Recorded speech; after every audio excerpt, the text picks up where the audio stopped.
it's Ashley, and with just over a day to spare, it is time for my BookTube-a-Thon TBR. Finally, the craziness of the summer is over. VBS is over, my brother's wedding is over. Here's a cute picture of me and the cake that I made.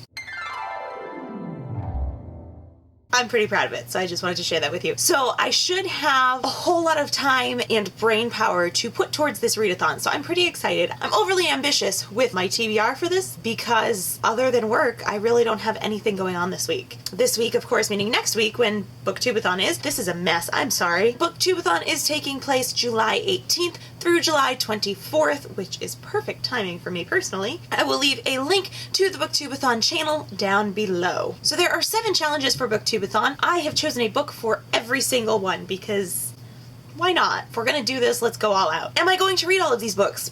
Probably not. So most of these books do count for more than one challenge. That is going to help me if I don't get to all of them. It's a pretty good chance I won't. The first challenge is to read a book with yellow on the cover. For this, my choice is going to be Looking for Lovely by Annie F. Downs. There's some yellow scattered throughout here. This is a nonfiction just about trying to find those lovely moments in everyday life, collecting moments that matter. Annie F. Downs is a beautiful writer. Her book, Let's All Be Brave, was just super impactful to me. It's one of those rare books that I have not put away. I know I've talked about it before on this channel. So I've been really looking forward to Looking for Lovely and just haven't gotten to it yet because of all the craziness in life. Annie also writes in a way that is very easy to understand and very easy to fly through. She tends to have fairly short chapters and she writes in a way that's very relational. Is that the word I'm looking for?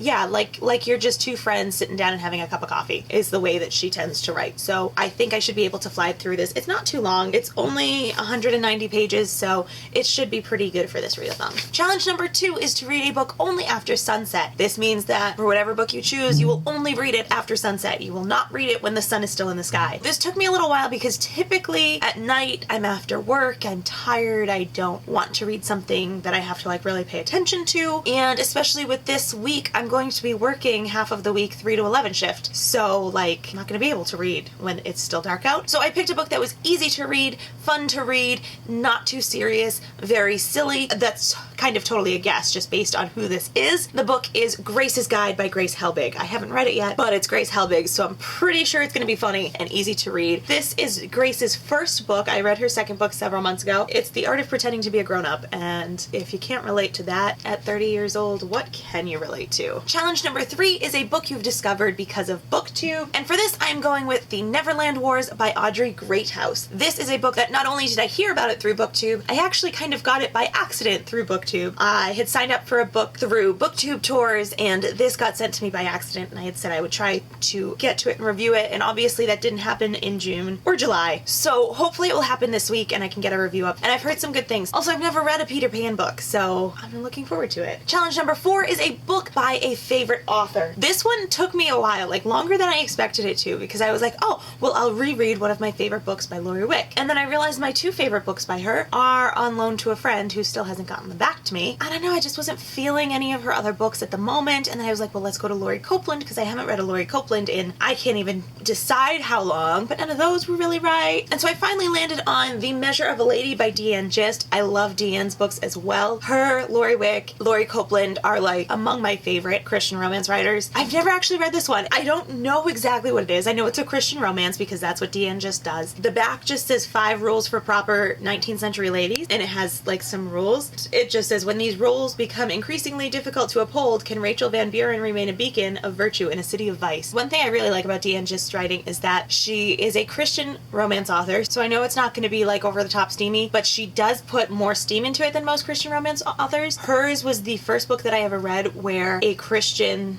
had sex outside of marriage, and it caused obviously a whole bunch of things, and she worked through all those issues. So that was just a really cool thing to me to read in a Christian book. So I have loved her books, and she does put just that right amount of steam into them, and I'm very looking forward to this one. Was that good English? I don't know. I haven't slept in a week. Number 5 is to read a book that is older than you. For this, I have chosen one of Roald Dahl's books because I can't do a TBR this year without including one of his books.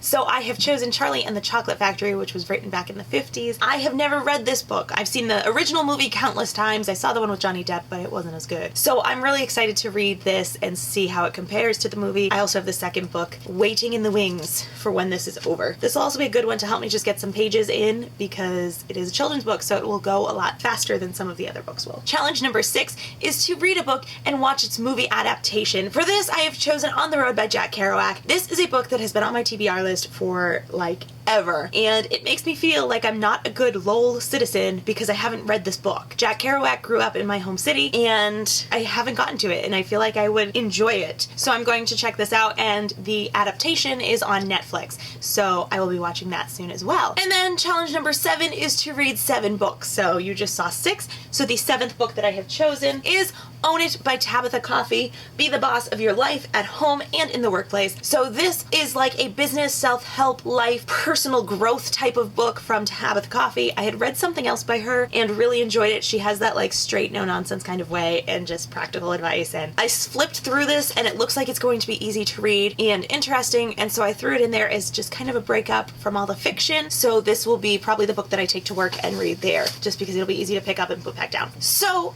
these are the, whoa, calm yourself, Grace. So these are the 7 books that I am planning to read during BookTube-a-Thon. I am very much looking forward to it. I highly doubt that I'm going to get to all of these, but I am certainly going to try. That is the best we could ask for. I'm also really hoping that I can do all the video challenges, but again, work schedule doesn't always allow that. So we are going to do our best and have fun and read all of these. I think it's going to be a blast. It's going to be my first BookTube-a-Thon, and I'm very much looking forward to it. If you are participating in BookTube-a-Thon, let me know down in the comments. I would love to hear what you're reading during the week, and I'd love to follow along and watch your video challenges as well. Thank you so much for watching this video. I hope you have a wonderful day, and I will see you soon. Bye!